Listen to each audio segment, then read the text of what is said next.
A local orthopedic spinal surgeon says more minorities are needed in medicine. He's calling out the racial disparities in his industry.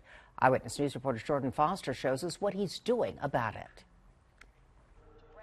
Born into poverty and raised in Shreveport, Louisiana, Dr. Antonio Webb says he's overcome all of the odds he's faced. Now, I didn't know any black doctors growing up, never had met one. Which, oddly enough, is the name of his new documentary. In it, he talks about the challenges he's faced growing up, one of the biggest getting to where he is now. He's one of 3 black orthopedic spinal surgeons in San Antonio, and in a city of about 100, he says there's a clear underrepresentation of black men working in his field. There was a study that came out in 2015 that showed that there were more black men in medical school in 1978 than there were in 2015. And there are a lot of different reasons why this is.